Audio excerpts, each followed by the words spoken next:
Daniela toko fahavalo. Tamin'ny taona fahatelo nanjakan'i Belsatsara-mpanjaka. Izao Daniela dia nahazo fahitana indray taorian'ilay hitako teo aloha.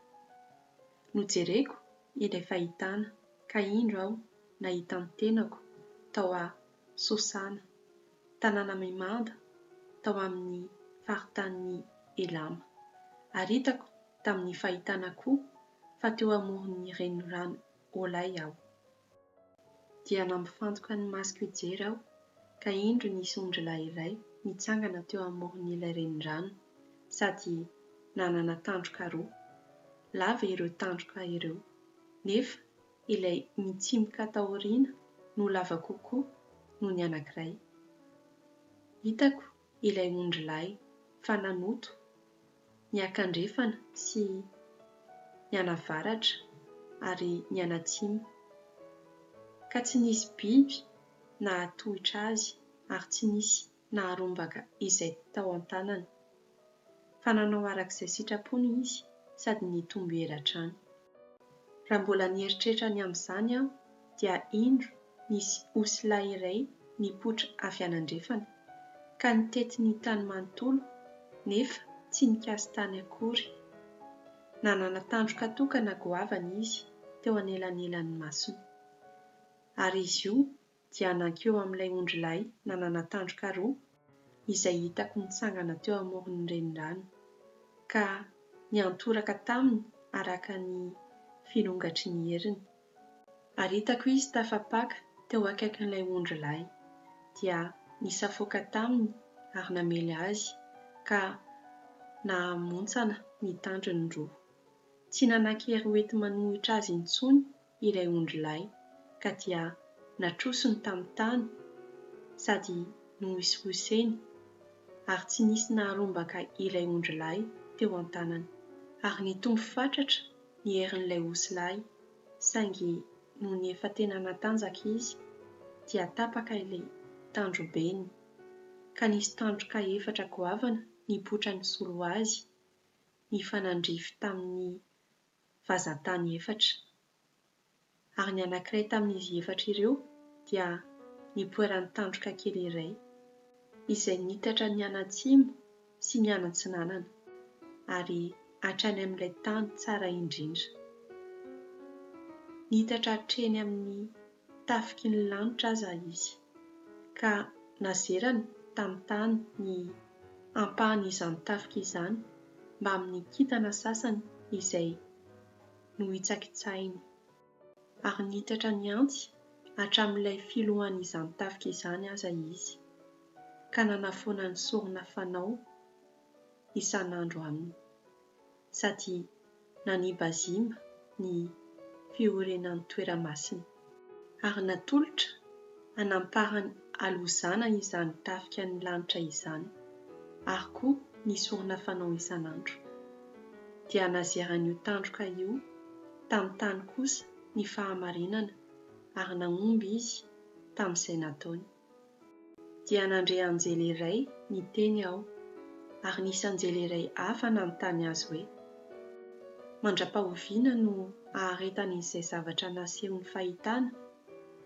Mandra-pahoviana no foana ny sorona isan'andro no anjaka ny halozana mahatonga fandravana ary ho voahosiosy ny toeramasina mba amin'ny tafiky ny lanitra? Dia namaly azy ny anjely voalohany hoe: mandritra ny 320 maraina sy hariva ary avy eo dia averina amin'ny laoniny indray ny toeramasina. Izao Daniela kosa raha mbola teo ampijerena izany fahitana izany ka nitady ahafantatra ny heviny dia indro nisy tahaka ny endrik'olona anankiray nijoro teo anoloako. Ary nandre feon'olona teo afovoan'ny renirano Olay aho dia feo niantso azy nanao hoe: ry Gabriela, hazavao amin'ity lehilahy ity ny fahitana niseho taminy. Dia nanantona ilay toerana nijoroako i Gabriela ka rehefa tonga izy dia natahotra aho ka nikarapoka tamin'ny tany fa hoy izy tamiko, aoka ho fantatrao re ilay taranak'olombelona, fa iny fahitana iny dia momba ny fiafaran'ny fotoana. Raha mbola niteny tamiko izy dia niohoka tamin'ny tany any aho sady safotra. Fa nanohina ahy izy ary nampitsangana ahy. Avy eo dia hoy Gabriela tamiko, indro ampahafantariko anao izay iseho amin'ny fotoana voatendry hiafaran'ny fahatezeran'Andriamanitra. Ny ondry lahy izay hitanao nanana tandroka roa dia manondro ny fanjakana Mediana sy Persiana. Ny osy lahy lava volo dia manondro ny fanjakana Grika. Ary ilay tandroka lehibe teo anelanelan'ny masony dia ny mpanjaka voalohany. Rehefa tapaka ilay tandroka dia nisy 4 naniry nandimby azy. Izany hoe misy fanjakana 4 mitsangana avy amin'io fanjakana tokana io, saingy tsy hanan-kerito azy. Ary amin'ny fiafaran'ireo fanjakana ireo, rehefa eo pampana ny otan'ireo mpanota, dia hitsangana ny mpanjaka iray mpirehare sady fangoloka. Hitombo heratrany izy kanefa tsy avy amin'ny herin'ny tenany. Hanao fanimban-javatra, mampitola gaga izy ary ahomby amin'ny ataony. Haringana ireo mahery sy ireo olona voatokana ho an'Andriamanitra.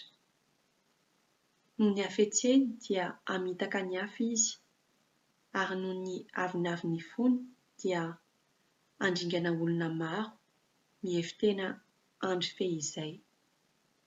Hitsangana nohitra ny tompony tompo, nefa kosa ho torotoro tsy kasihan-tanana akory.